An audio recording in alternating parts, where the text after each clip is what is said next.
Chilling tales for dark nights.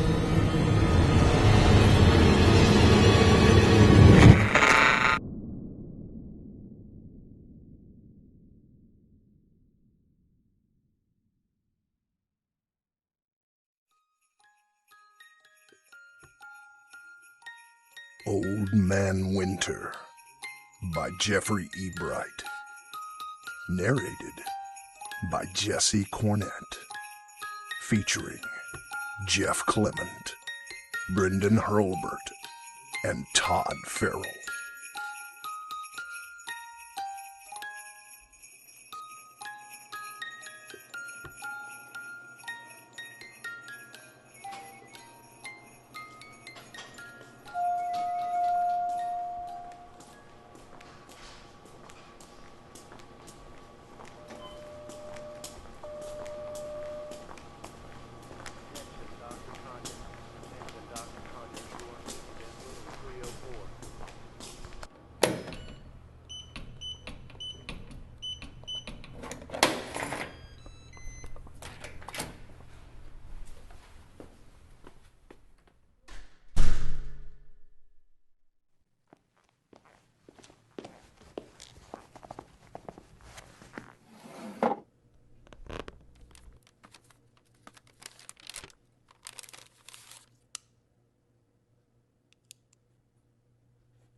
Thank you for coming, Doctor.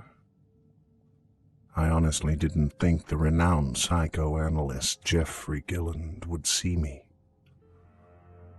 Then again, it isn't every day you are handed the opportunity to interview an insane colleague. And I am your golden ticket to a more profound reputation, aren't I? Please, you don't need that arched brow to impress me. I've spent years trading theory and thesis with you, Jeffrey.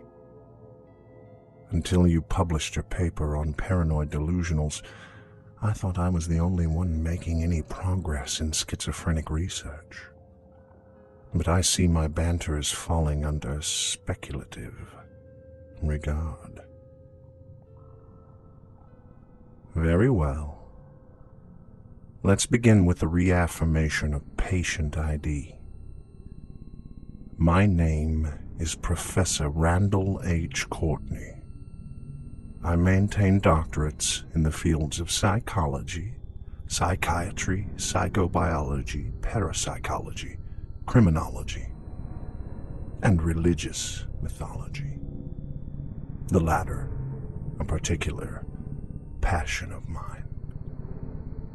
Until recent events, I was the head of Western University Psychology Department and special consultant to both Western Community Hospital and the state-funded Pleasant Glen Home for the Criminally Insane, specializing in sociopathic and schizophrenic cases. I am 57 years of age, moderately healthy, and unfortunately close to the precipice of insanity. Of course, you wouldn't be here if I were not. To the heart of the matter, as you would tell me when I began a long-winded diatribe. Here, then, are the circumstances which led you here. It all began 2 weeks ago. I had read the case study of the holiday hacker, William James Morton, by Dr. Lansing in Athens. His paper discussed the complete personality and symptomatic juxtaposition of Morton. By all accounts, William James Morton was a classic case of a violent sociopath. He murdered a documented 156 women and children from 1993 to 2013, undeniably, Morton was the most prolific serial killer ever substantiated in his claims. Unlike our tail-chasing study of Henry Lee Lucas, eh? As the typical profile of a serial murderer, Morton was a white male in his late 30s, middle-income class, with a social magnetism that allowed him to make friends easily. Coupled with an unusually high IQ, Morton was well-liked by colleagues and friends who, of course, never suspected his nocturnal activities. Morton worked for the Indiana Public Utilities Commission as a meter reader. This gave him unlimited accessibility into his victims' homes, to which he would cleverly observe several potential targets for 2 to 3 weeks prior to making his move. All of Morton's victims were killed during holidays, most notably Christmas and Easter. As you know, Dr. Lansing asserts Morton killed on holidays because his parents did not celebrate any of the accepted Christian holidays, and that either the indifference or non-participation of social interactions with friends and family created Morton's behavior. Unfortunately, Lansing never appropriately explored the aspect of his ritual abuse by his father, or the sexual recriminations his mother heaped upon him. And let us not forget his classic dissociation with morality and accepted social behavior. I see you have no taste for debate tonight. Very well. Morton ritualistically entered the household of families wherein the father worked a third, or graveyard shift between the hours of 1 to 4 a.m., and proceeded to slit the throats of his victims, from oldest to youngest.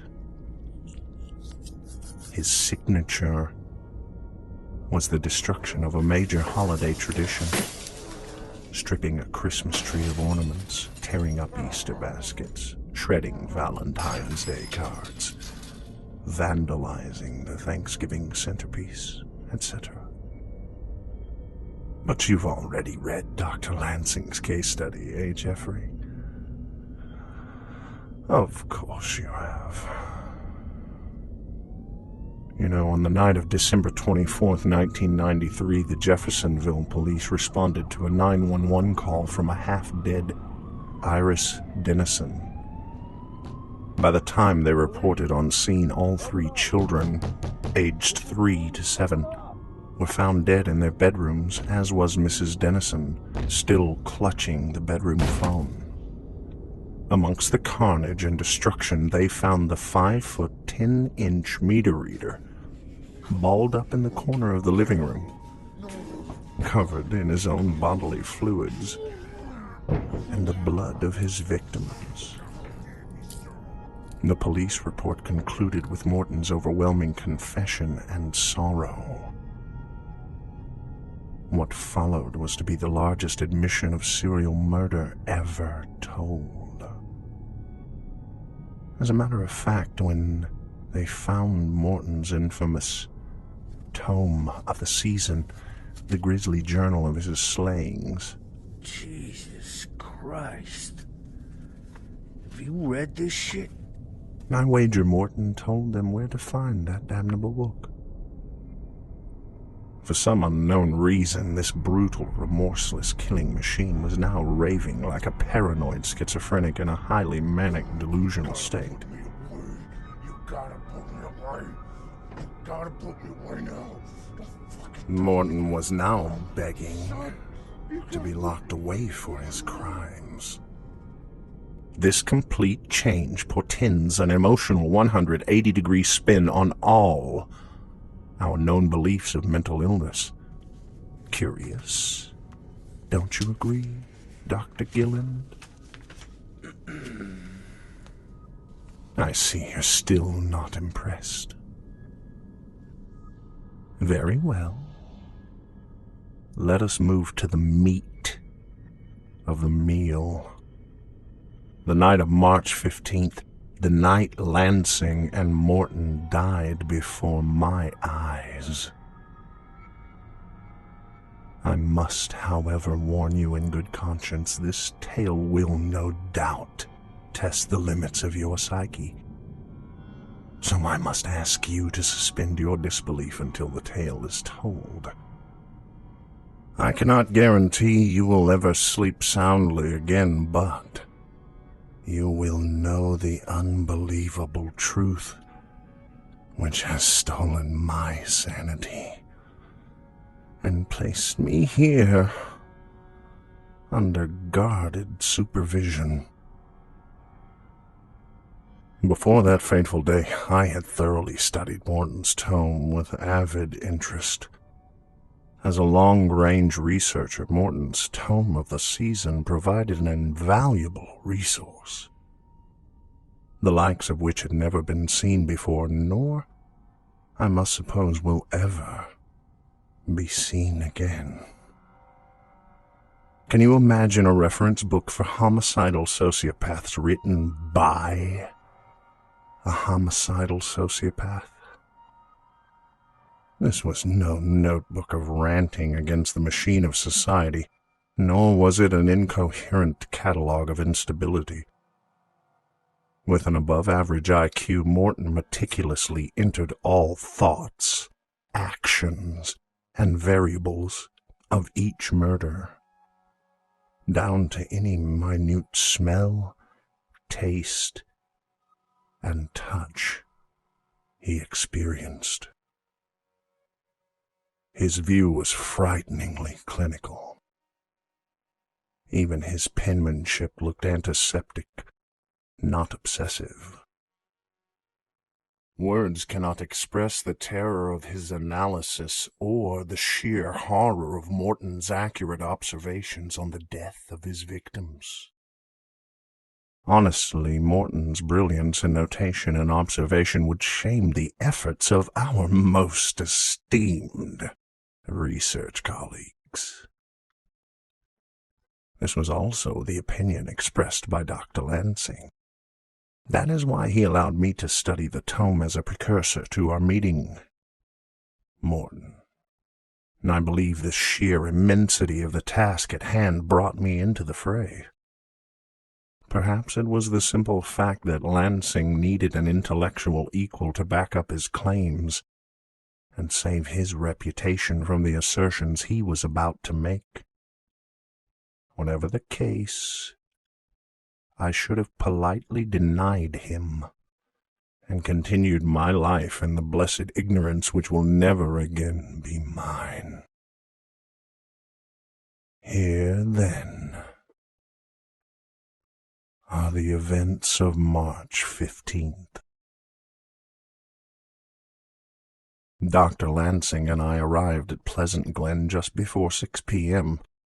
We were both in good spirits, anxious about our first in-depth interview with the man the media had dubbed the Holiday Hacker. We had discussed the tome during the 2-hour ride from the airport and had formulated a strategy for interrogation of William James Morton. However, the strategy disintegrated once we occupied the room with this killer.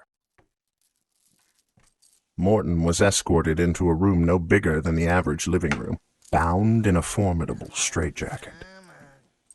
Yeah, that's a good boy. His eyes were glassy, wide, Sit your ass down. darting, the epitome of a paranoid schizophrenic. He moved with shaky uncertainty and, if not for the armed guard, would have certainly fallen into the table instead of being seated at it. Lansing put on his psychiatrist hat and went to work. Good evening, William. My name is Dr. Lansing, and this is Dr. Courtney. We've come to ask you a few questions. Would you mind? To this, Morton giggled and spat. Your time.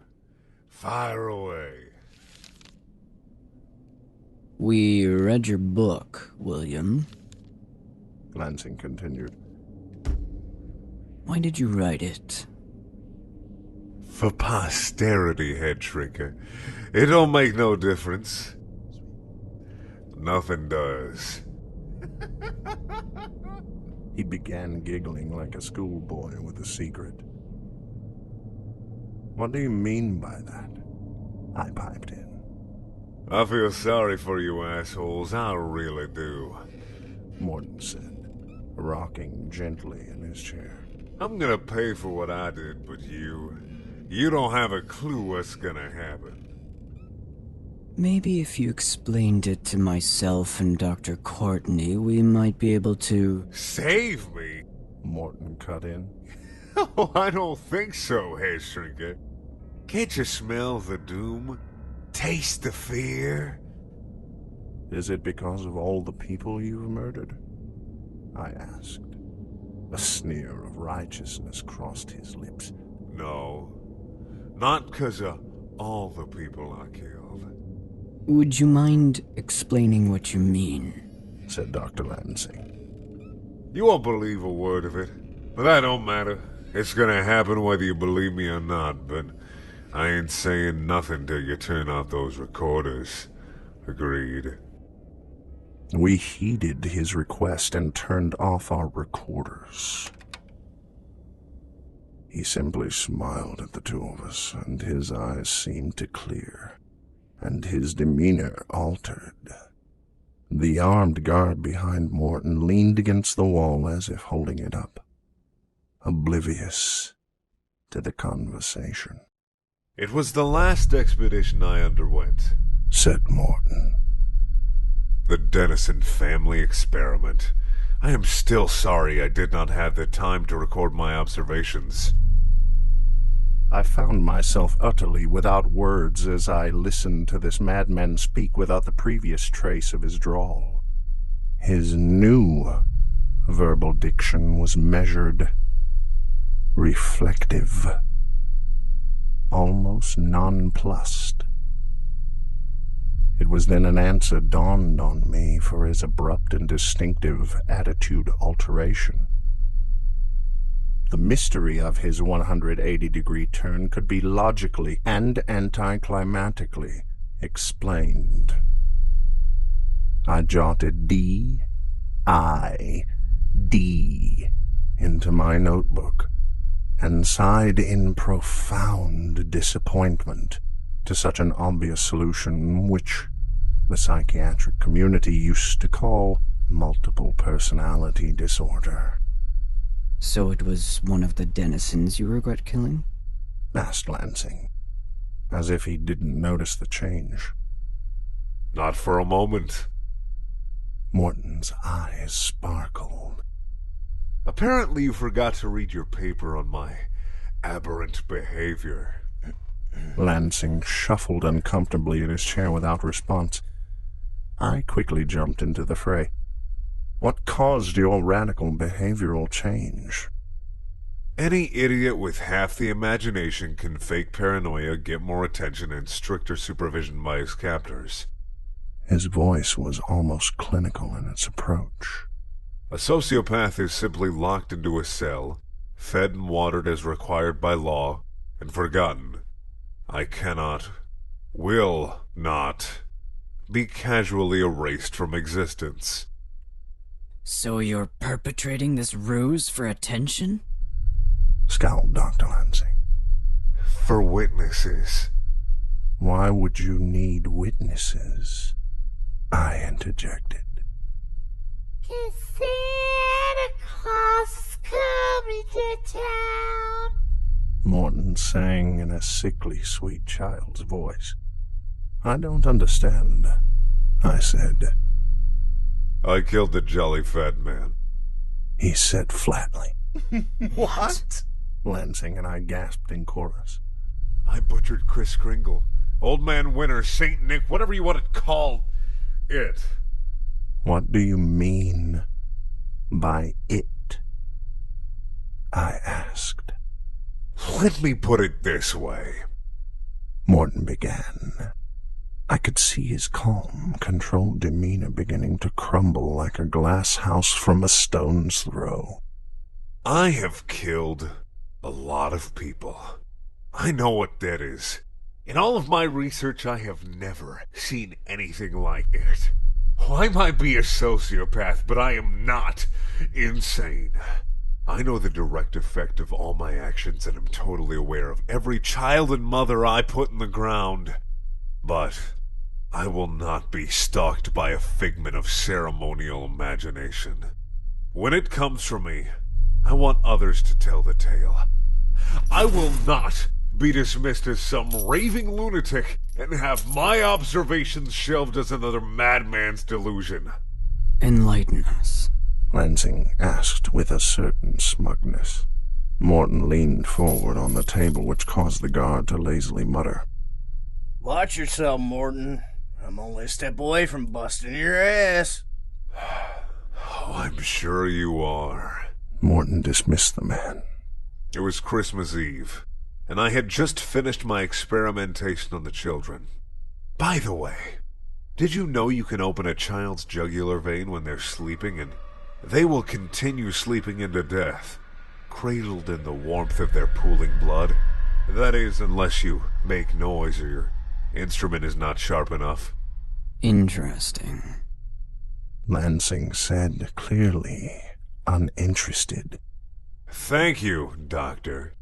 Morton's voice was less than gracious. I believe that was the moment he began to lose interest in Lansing's presence, and spoke directly to me. As I was saying, I had just completed my study and was busy leaving my calling card. Defacing the Christmas decorations? I supplied. Yes. He nodded to me. It was during my ceremonial defacing of the tree when I heard a large thump. Like a pot roast hitting the counter from 30 feet. Pot roast? Yes, kind of a meaty plop. He looked directly in my eyes. I could tell the story was an attempt to reaffirm his tentative grip on what he considered reality. I turned around expecting to find one of my victims in the survival category of willpower over wounding. It's only 10% due, you know. Interesting theory. Lansing offered, trying to reestablish his role in the conversation. Could you offer more on this aspect? No. Morton dismissed Lansing and continued. I turned around to find a fat man in a red and white suit. Yes, he was covered in ashes and soot. Yes, he had a big round belly shaking like a bowl full of jelly. All the stereotypes were accurate. Santa Claus? The name escaped my mouth in reserved disbelief. In all his wonder. Morton's eyes began shifting to the barred window and back to me. Ho, ho, ho. Ho, ho, ho, ho, ho, ho. The fat abomination started to laugh like life was all hearts and flowers. And all the holidays I never had were in the past and meant to be forgotten. He had the audacity to glorify a celebration that the Christians stole from the pagans and capitalists stole from God himself. So I planted my scalpel in his chubby throat. What? My shock could not be contained. I knifed him. He said with a cool, triumphant smile. And he had the nerve to spit out through the blood.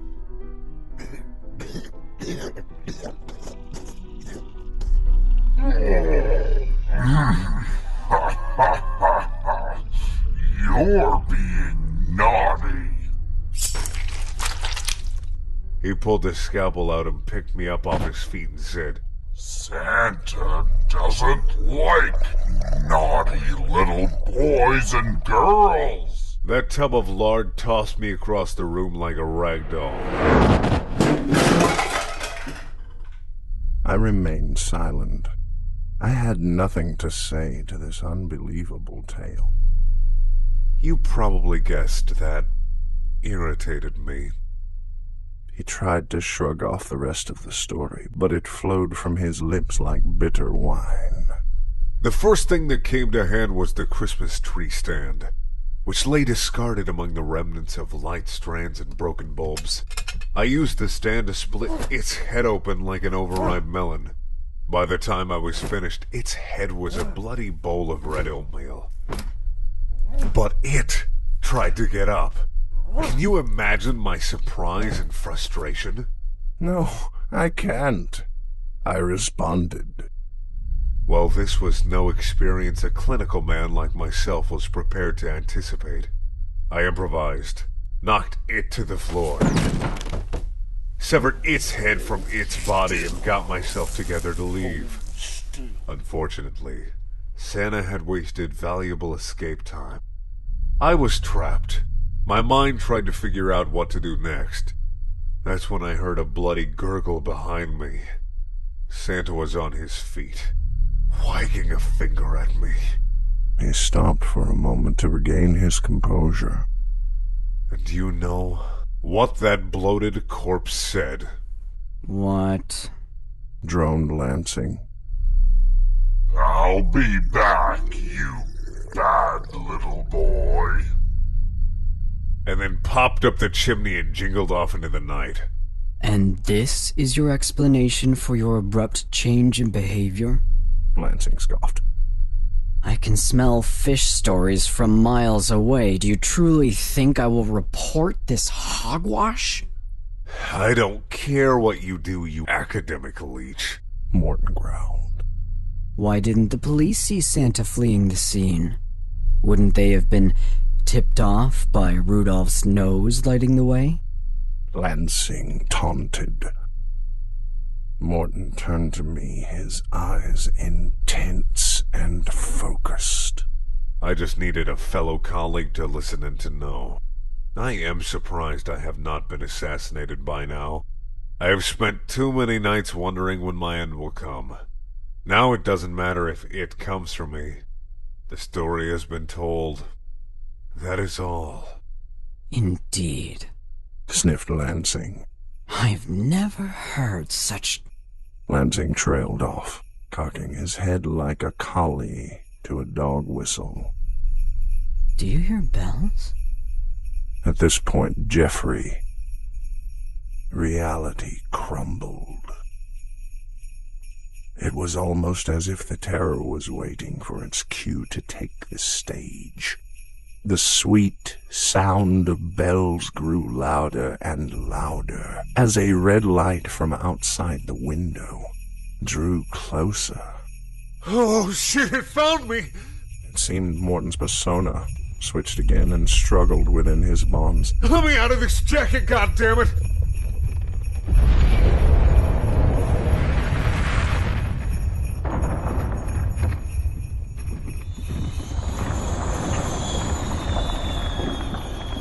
The outer wall of the interview room exploded noiselessly into the dark night, collapsing as if it were hit with a great silent force from inside the room. The dust swirled about the gaping maw as 3 of the 4 of us stood frozen in place. It found me! Morton shrieked as he pushed off his chair and tried to make himself small behind the interview table. The guard broke from deep lethargy and pulled his gun. Freeze, you son of a bitch! He pointed the shaking weapon toward the hole in the wall. From a sleek, red, levitating sleigh, 2 smallish men, roughly 3 feet tall, with pointed shoes and ears to match, grinned maniacally and quickly disembarked.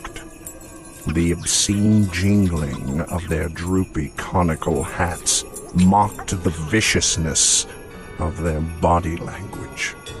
They stood like doormen at the sides of the missing wall, leering wildly at the bewildered foursome. Which one? Called one of the little men in a shrill soprano. We all held fast in pure terror as it stepped through the hole. It wore the suit of Santa and bounded from the sleigh with a jolly stride. All the myths were true except for Santa's head. It was more an assembly of leftover parts from a slaughterhouse than a head with a pristine red hat. It looked like roadkill which had boiled on the unforgiving black asphalt for days. Jagged bone protruded from shredded pulpy muscle as the dark-stained beard revealed a ruptured orifice which could only be the mouth. It rasped in a voice of sandpaper and pain which pierced my very soul.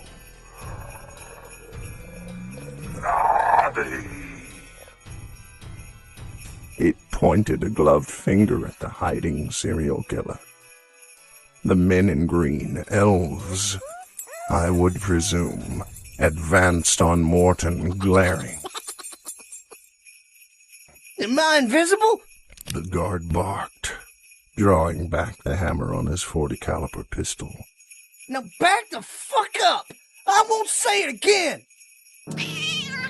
Faster than the mind could comprehend, one of the elves was upon him. Eyes wide with disbelief, the guard watched as the little man tore into his flesh like a rabid wolverine. The guard, I believe Carl was his name, found himself caught in the middle of an eruption of blood. His blood. Carl had the horrifying honor of watching himself being autopsied while still alive. His last memory was of his entrails sliding from his chest cavity and slapping the floor.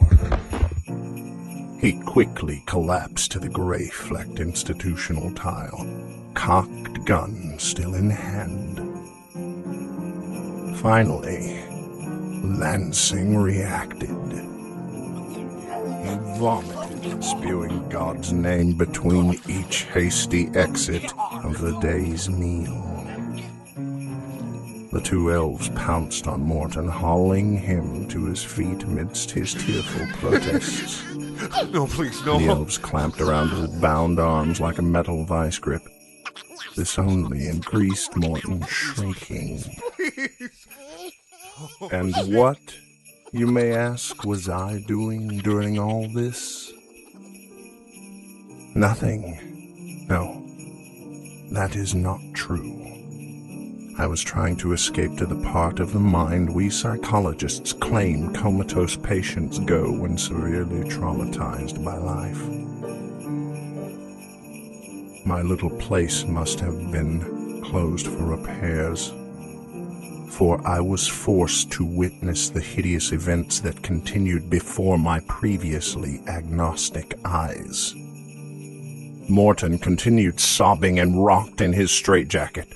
Lansing continued vomiting and taking the Lord's name in vain, and I became a statue as the corrupted thing in the red suit advanced upon his elf book-ended victim.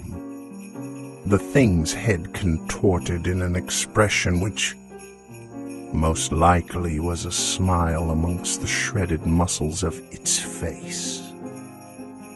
It lifted Morton's tear-stained face with a gloved finger, as if examining a slave soon to be auctioned.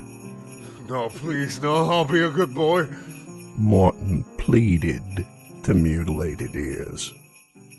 The elves giggled knowingly. As if it were not surrealistic enough, Lansing came under control and tried asserting himself as the voice of reason. Can you imagine, Jeffrey? The old fool tried to rationalize with mythical characters in our unfathomable situation. I could smell death upon him even before he managed to spew his initial salvo of psychobabble. The elves released the whimpering Morton and focused on Dr. Lansing. Their movements would have shamed the best bodyguard or Secret Service agent as they swarmed Lansing. This situation has not become unsalvageable. Perhaps we can avoid any further unpleasantness if we can allow ourselves a moment of reflection. One of the elves came face to face with Lansing, listening to his words with a contemplative face.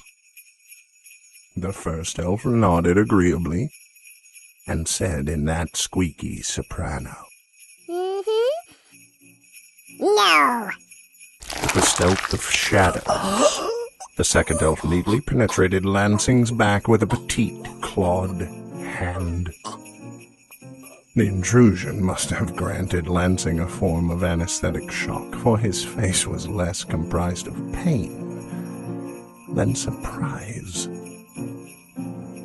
Whatever the case, Lansing fell to his knees immediately as I watched the demonic second elf playing tug-of-war with Lansing's spinal column, while the first elf continued to lock his gaze onto Lansing as if milking the suffering from the psychologist's eyes. The tug-of-war was being lost until the second elf put a foot on the doctor's back and wrapped its fist around the exposed section of his spine. Effort redoubled.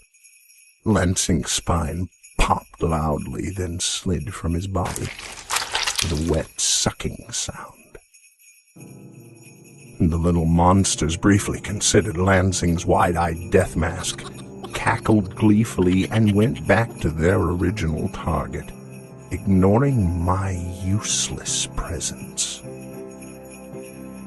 Maybe it was the dismissal of me as harmless entity that awakened me. Vanity has always been a great motivator in our profession. It was as if the magical inner button had been switched off, for my senses returned. I was wrapped in raging anger for the first time in my life, and it was my assertion that these abominations of nature needed to be brought to justice. At least, I prefer to think my motives were purely altruistic instead of triggered through selfish preservation. My first thought was of my need for a weapon. I then remembered the guard's unfired gun. I mustered my courage and walked slowly toward Carl's mutilated body and my only salvation. They continued to ignore me, preferring to get the pleading Morton under control. I retrieved the heavy weapon without incident. Until that day, the thought of firing a weapon repulsed me. Yet I was beyond the point of moral justification. My clinical world was at an end, and I was determined to survive the brave new world into which I had been so unceremoniously thrust. The unreality that was the three interlopers blanketed the sobbing Morton.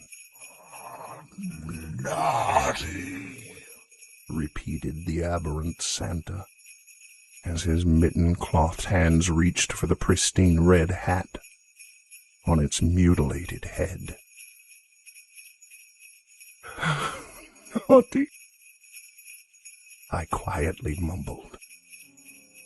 Actually, I believe I giggled it as I said it. It was that giggle that alerted the elves.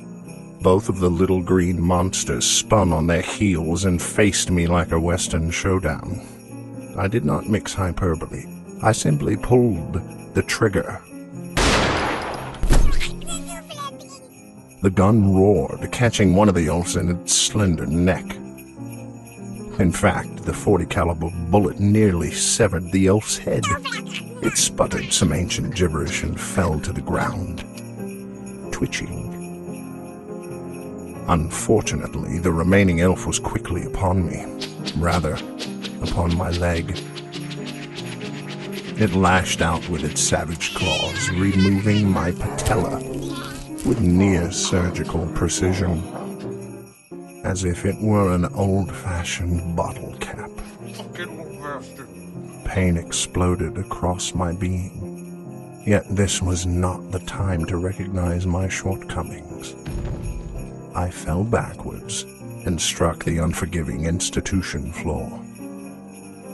I scarcely had the opportunity to blink before the little creature was upon my chest, set to strike the killing blow.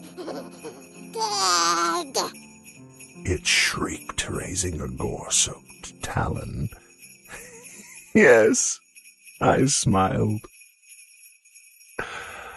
I almost experienced a moment of pity for the little elf as it felt the gun barrel dig into its crotch. Almost. At close range, the bullet shredded through the elf,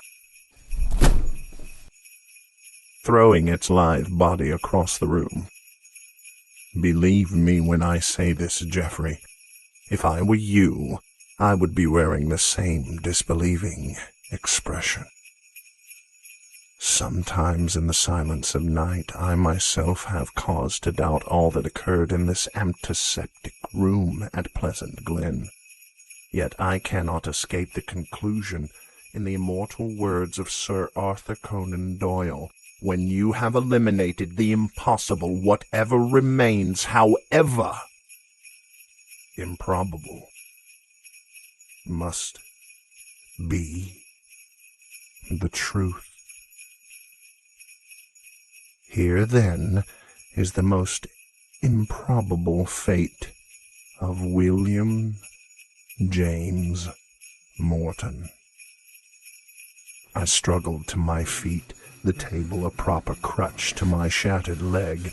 Though it seemed like an eternity, I had dispatched Santa's helpers in a matter of seconds. I unfortunately did not miss the horror unfolding between Morton and the shredded Santa. Excluding the appearance of its head, the scene played out innocently. The obese dead thing removed the hat. To this, the straight-jacketed Morton bellowed and squirmed like a worm on a hook. Santa calmly placed the hat upon Morton's head and chuckled. Ho, ho, ho.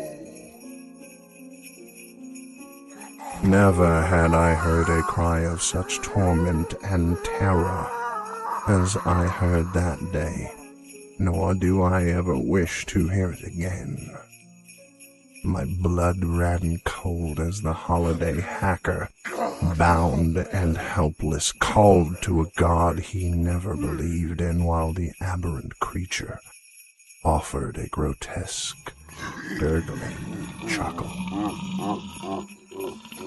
I raised my weapon, not knowing what I could do against his terrified screams.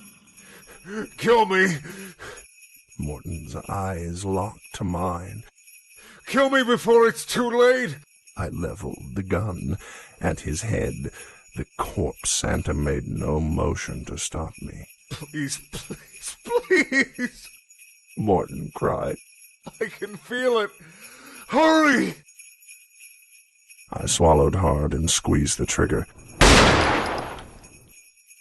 To this day, I do not know if I was too late, or if the bullet would have had any effect had I delivered it sooner. Needless to say, I placed a bullet hole neatly in the middle of Morton's forehead. The bullet hole puckered, diminished, and sealed the flesh of his forehead as the manic terror in Morton's eyes swelled. The metamorphosis had begun. Before my eyes, the smallish frame of William James Morton expanded, along with growing girth. His facial features softened, losing the terrified sociopath in puffy cheeks. His face erupted in white tufts of hair, with the hair upon his head lengthening in a shocking snowy white.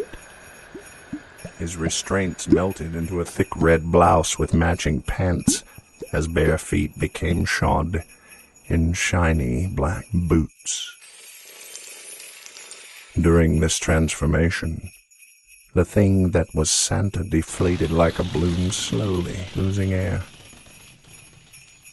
When it hit the cold floor, Morton rose to his feet. No, it was no longer William James Morton. Ho, ho, ho! It roared, jelly belly and all. As if on cue to this battle cry, the dead elves exploded, showering the room in large cottony flakes. It was at this point my mind decided it had truly seen enough. I fell to the floor and began laughing as I tried to catch a snowflake or two upon my proffered tongue. I wondered to myself how many I could catch before I bled to death. The new Santa looked at me for a moment and patted me on the head. Now you be a good little boy, he offered with a wink, thumbed his nose, and through the blasted portal he rose.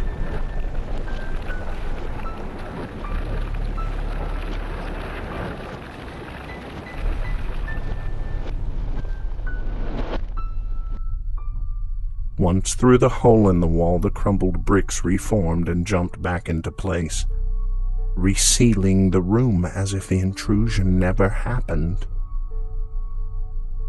My memories pick up in the hospital as an attending doctor told me I would most likely never walk again. I remember my comment being slightly sarcastic, but I cannot remember what I said.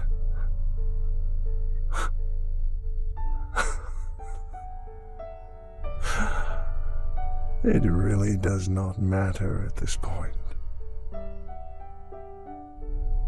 So, Jeffrey, am I insane? Oh, don't look at me that way. I know. Only an insane person could create such a fantastic world to play a scenario such as this. If only the evidence did not exist to the contrary. The psychiatric community will play it off as an extreme psychotic episode from a man who has worked too closely to his subjects. The local law enforcement, unwilling to advertise multiple grisly homicides, will be more than happy to agree and quietly close the case. However, before I am escorted back to my padded room, consider this. We as a society look to insane explanations to rationalize those topics which we personally do not wish to breach. Babies coming from a benevolent stork, weather balloons cross the globe as UFOs. The Son of God relieves the weight of personal sin by ritualistic torture and eventual death.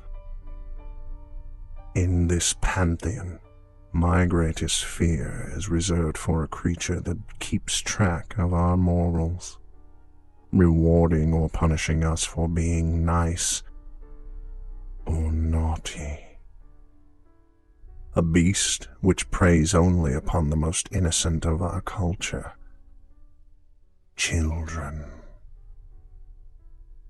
A being which, despite the security alarms and fences, is allowed to enter our house and is given unrestricted access to our inner sanctum, we do not question his valor or mission. We simply expect this modern icon to perform in a righteous manner. But I must ask, what if this creature is not here for our mythical amusement? What if, like the old wives' tales of cats who steal children's sleeping breath, old Saint Nick has an ulterior, sinister motive? You know, Jeffrey, the suicide rate for Christmas is staggeringly higher than any other time of the year. Coincidence? Have we, in fact, unleashed a terror into our normal lives that sustains itself with supernatural malfeasance? Now, more than ever, I remain skeptical. No matter. I believe I shall never leave this place. I have seen too much, and perhaps said too much. My advice to you, dear Jeffrey, you better watch out. You'd better not cry. You'd better not pout. I'm telling you why. Santa Claus is coming to town.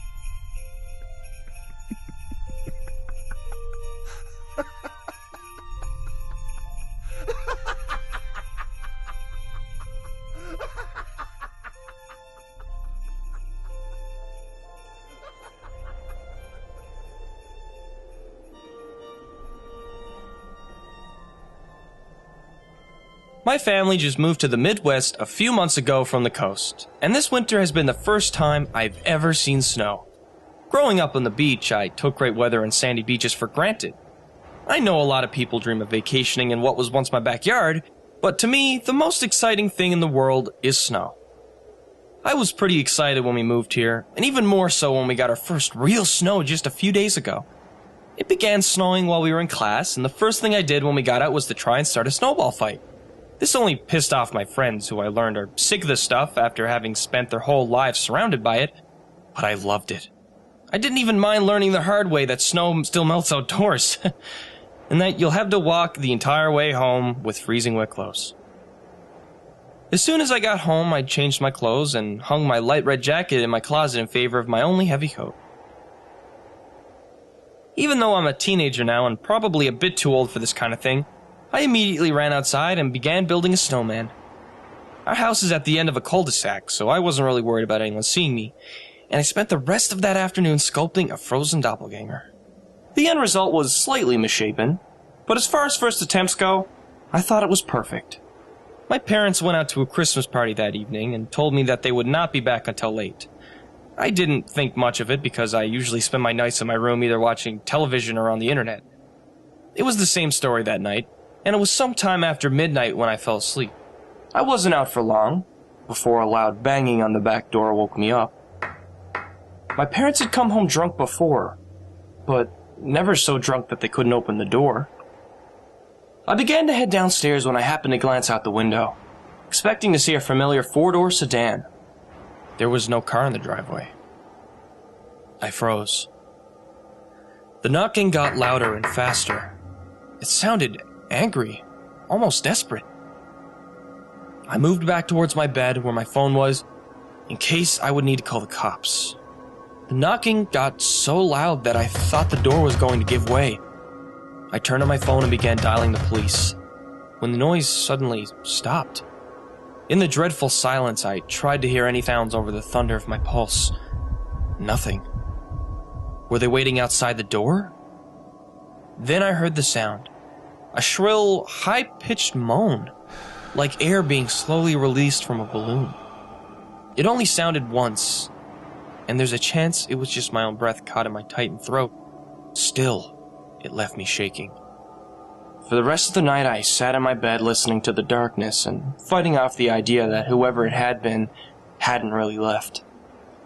Eventually, my parents came home, but as expected, they were hammered, and I knew there was no use trying to explain what I'd been through.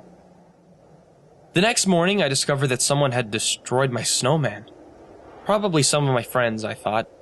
In a way, I was actually relieved. It all made sense then. Some of my friends must have come over the previous night, knocked down my snowman, and then banged on the door, trying to scare me because they knew my parents weren't home.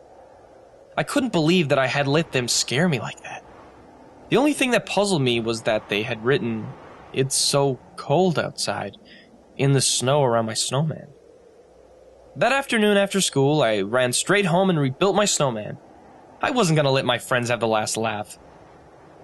That night, my parents stayed home, and I didn't give a second thought to my friend's prank. Since it was Friday night, I was still awake long after my parents had gone to sleep. I was sitting at my computer when the knocking began again.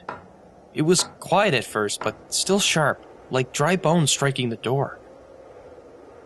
I looked at the clock. It read 4 a.m. The knocking grew louder.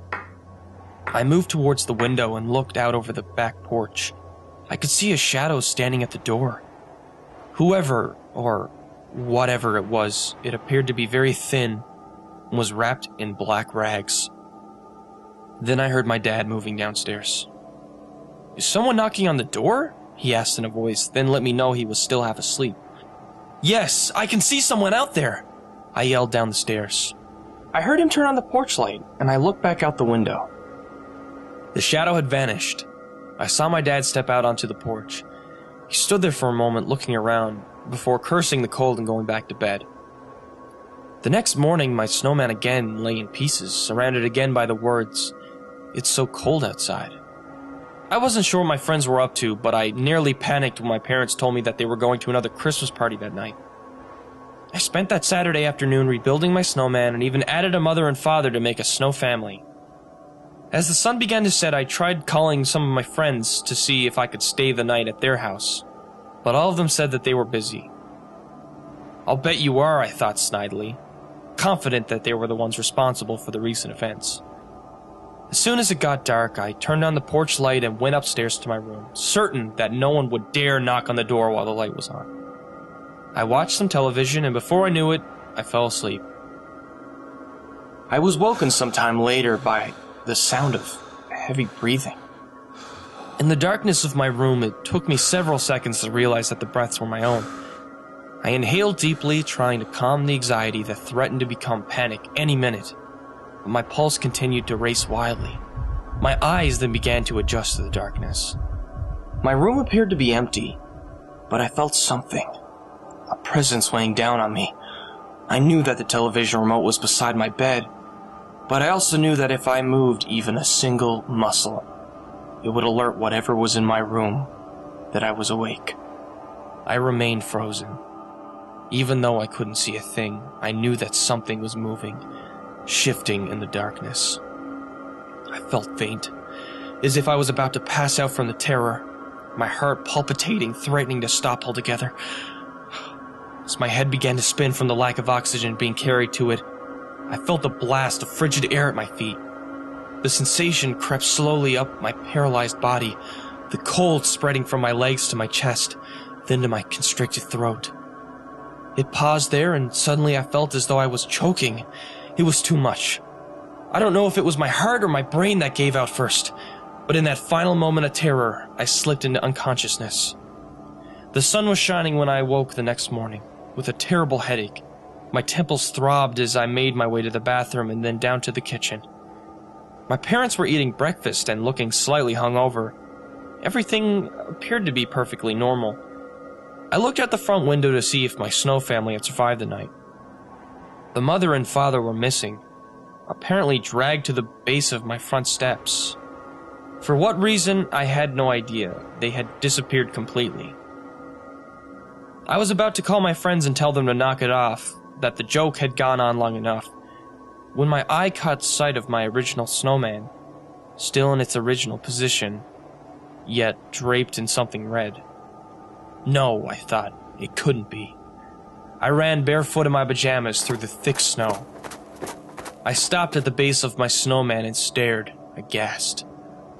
I hardly felt the knife-like bite of the sub-zero temperatures against my skin as I struggled to make sense of the implications. The snowman was wearing my light red jacket, the same one I'd hung in my closet the day it first snowed. Anxiety hit me like a wave then, and everything afterwards was a blur. But I remember looking down long enough to make out the new messages that had been written in the snow.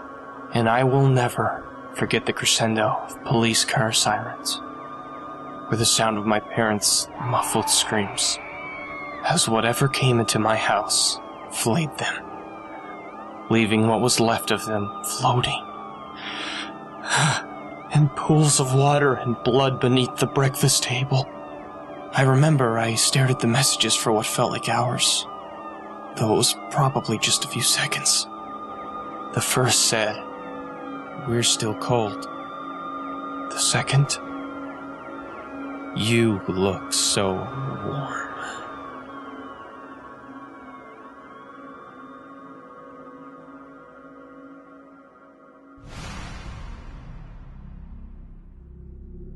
Footsteps in the Snow, narrated by Otis Jiry.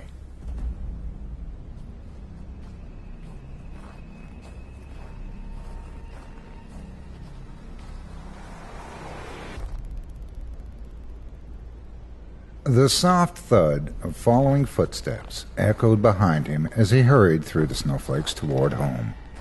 They kept pace with him, quickening when he quickened, and slowing when he slowed. It was creepy. His flesh crawled at the sound, and he sped up, cursing himself for walking home alone from the midnight Christmas Mass. Normally not a pious man, the middle-aged bachelor had suddenly been struck by a wish to hear the old Christmas songs, sung once again by a church choir, and had walked across town to attend the service.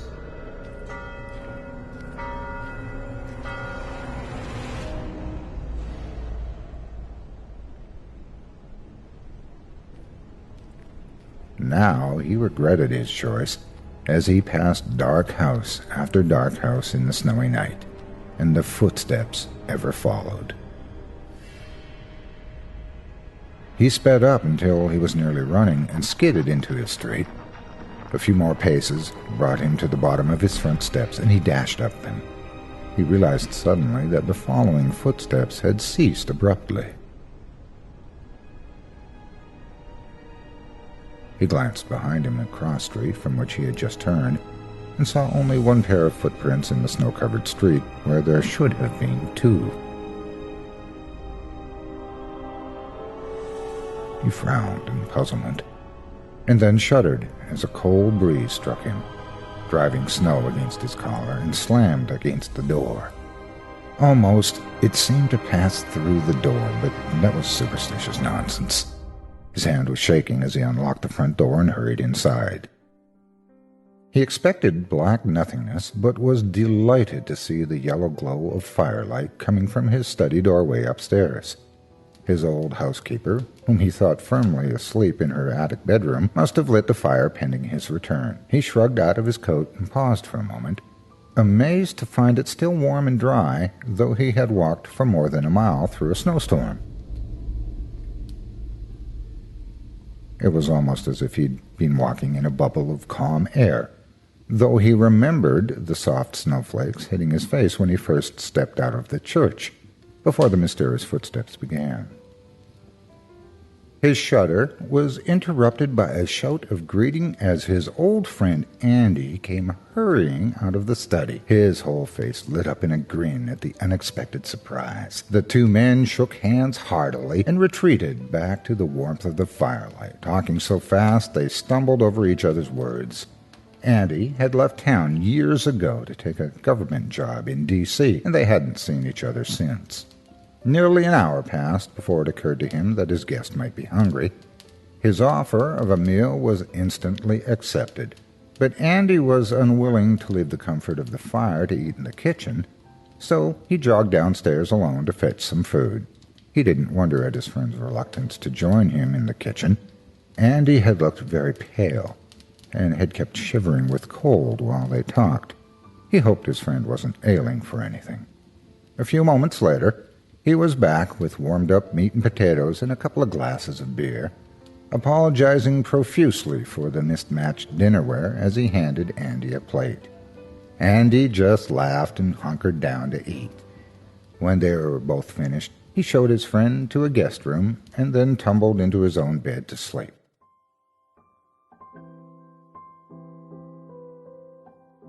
All the apprehension caused by the mysterious footsteps forgotten as a result of his friend's visit. He jumped out of bed Christmas morning and dashed immediately downstairs to the guest room to rouse his friend. Andy wasn't there. And the bed had not been slept in. That was odd. He ran down to look in the study, but Andy wasn't there either, and one plate full of food was sitting on the end table beside his old friend's chair. It was completely untouched, though he'd seen Andy eating from it the night before. Skin creeping at the thought, he ran to the kitchen and asked his housekeeper if she'd seen Andy. But the housekeeper had seen no one either the previous night or that morning. He flopped down on the bottom step of the staircase completely baffled. Where had Andy gone? It was a mystery that plagued him all Christmas Day, and he did not enjoy his holiday dinner at all, a fact that annoyed his housekeeper. He was awakened the next morning from a restful sleep by the sound of the front doorbell. He stumbled out of bed and was splashing water from the bedside pitcher onto his sleepy eyes when a knock came at his bedroom door. When he answered, his housekeeper handed him a handwritten letter that had just arrived. As she hurried back downstairs to prepare his breakfast, he opened it curiously, not knowing who would be writing him so urgently and in such a personal manner. As he read the letter, he began to tremble. The message was short and to the point. Andy's family regretted to inform him that his old friend Andy had passed away on Christmas Eve in his home in Washington, D.C.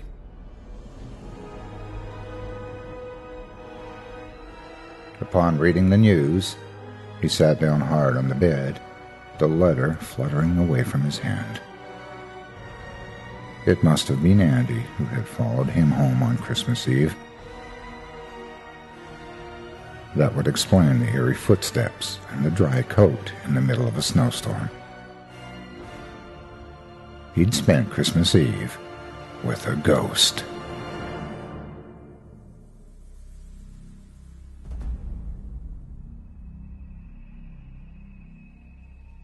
Christmas Eve, by an anonymous author, edited and adapted by Craig Groshek, and narrated by Matthew Fike.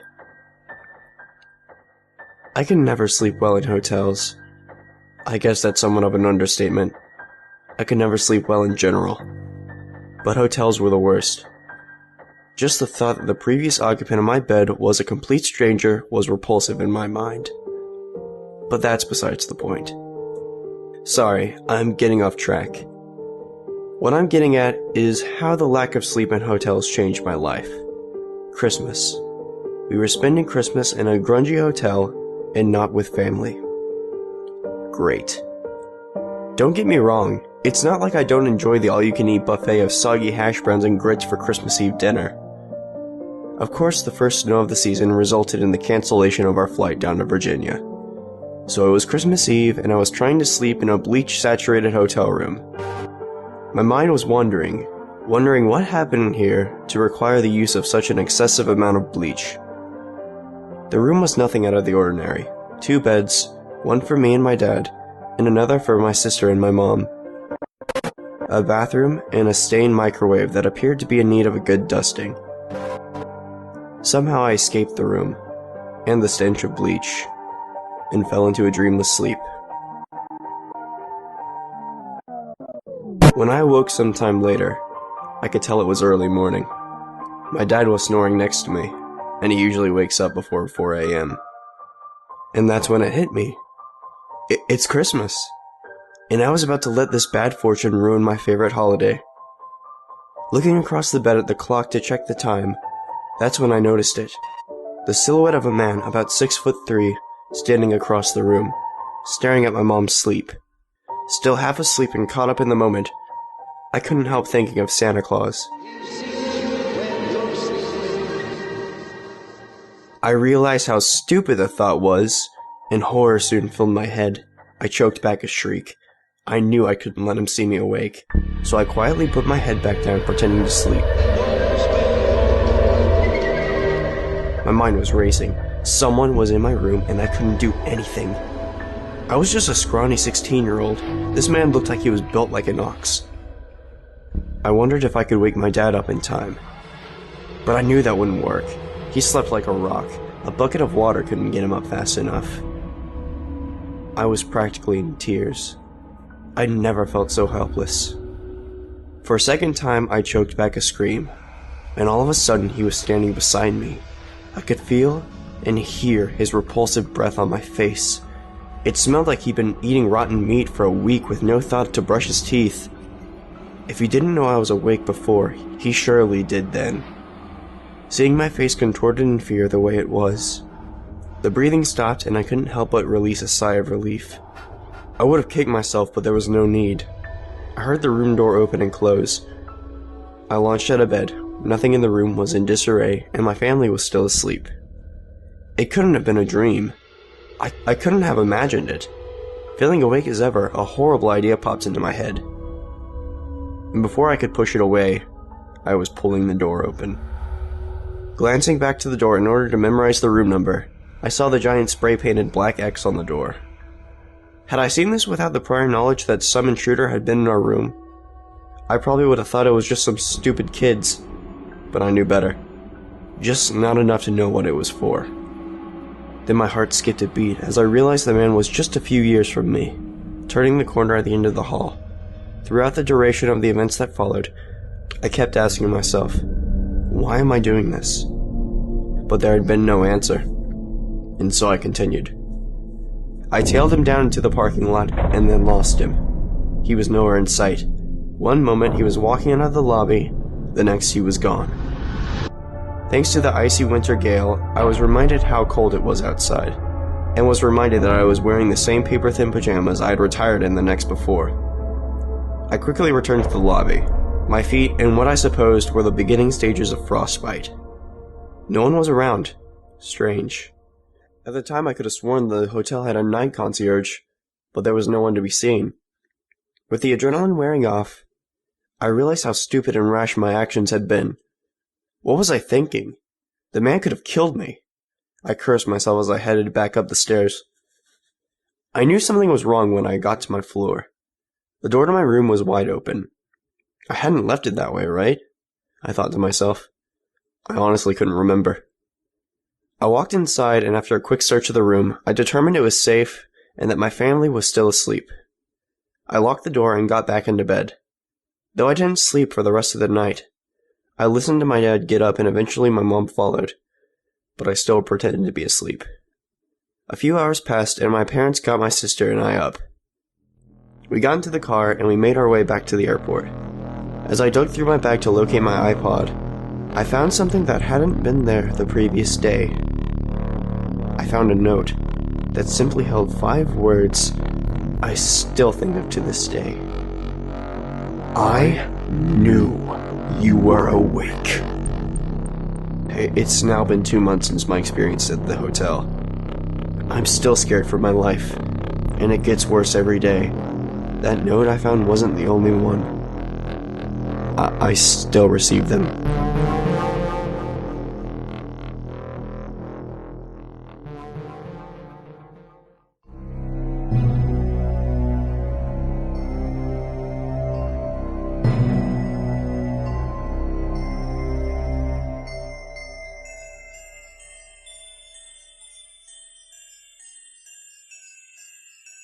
I Don't Believe in Santa Claus. Written by Sinshana. Narrated by Luke Fischer.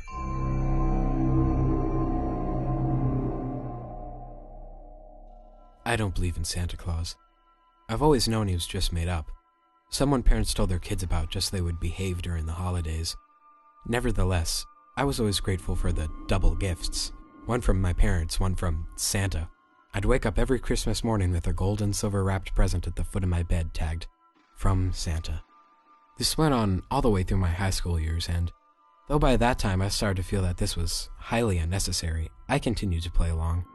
It was just my parents' way of spoiling me, as I was their only child. However, it had to stop eventually, and soon I had to leave for college. Christmas came while I was a busy college freshman, but I couldn't help wanting to visit home before the season was over.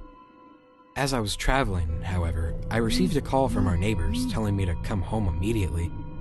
I told them I was on my way, but by then I was less merry and more anxious. As soon as I arrived home, I dropped my bags into the snow and pushed past the policeman into my house. There, in the wreckage of the living room, lay the bloody and mangled bodies of my beloved parents. On the walls, in what appeared to be written in blood, were the words, "Where is he?" Before the policeman pulled me away, I noticed a single, untouched gift, in gold and silver wrapping, set beneath the Christmas tree. I don't believe in Santa Claus, but I do believe in monsters.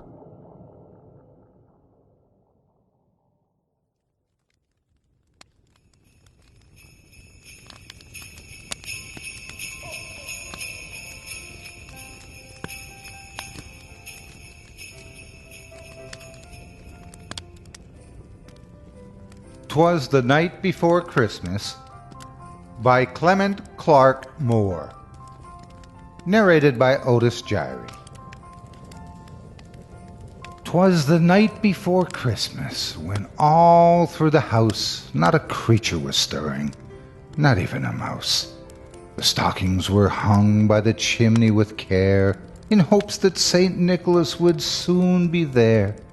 The children were all nestled snug in their beds, while visions of sugar plums danced in their heads. And Mama, in her kerchief, and I in my cap, had just settled down for a long winter's nap. When out on the lawn there arose such a clatter, I sprang from the bed to see what was the matter. Away to the window I flew like a flash, tore open the shutters and threw up the sash. The moon on the breast of the new-fallen snow give the luster of midday to objects below, when what to my wandering eyes should appear but a miniature sleigh and 8 tiny reindeer, with a little old driver so lively and quick, I knew in a moment it must be Saint Nick. More rapid than eagles his coursers they came, and he whistled and shouted and called them by name. "Now Dasher, now Dancer, now Prancer and Vixen, on Comet, on Cupid, on Donner and Blitzen. To the top of the porch, to the top of the wall, now dash away, dash away, dash away all. As dry leaves that before the wild hurricane fly, when they meet with an obstacle mount to the sky. So up to the housetop the coursers they flew, with the sleigh full of toys, and St. Nicholas too. And then in a twinkling I heard on the roof the dancing and pawing of each little hoof.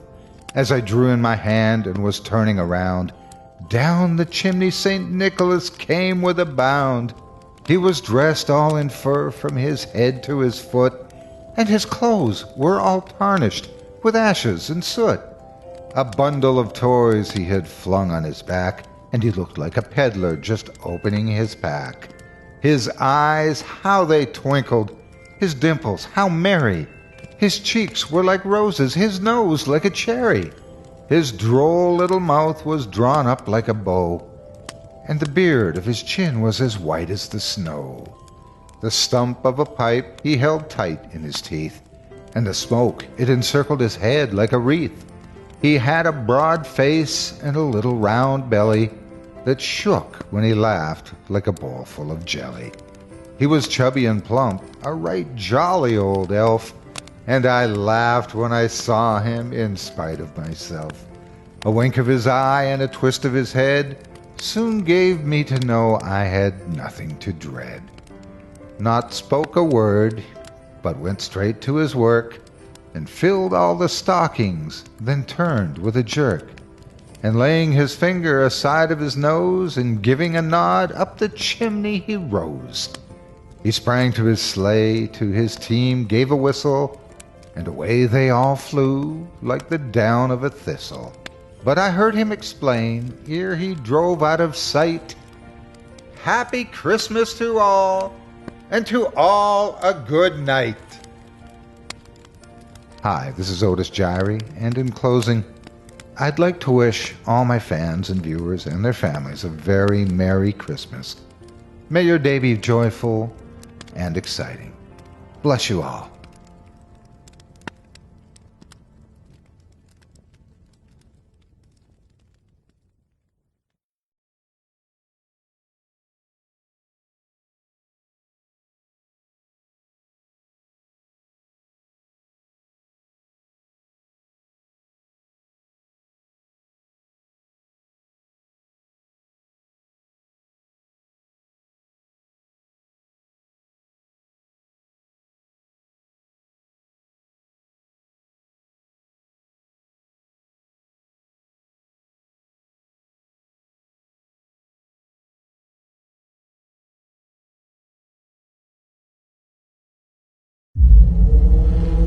Chilling tales for dark nights.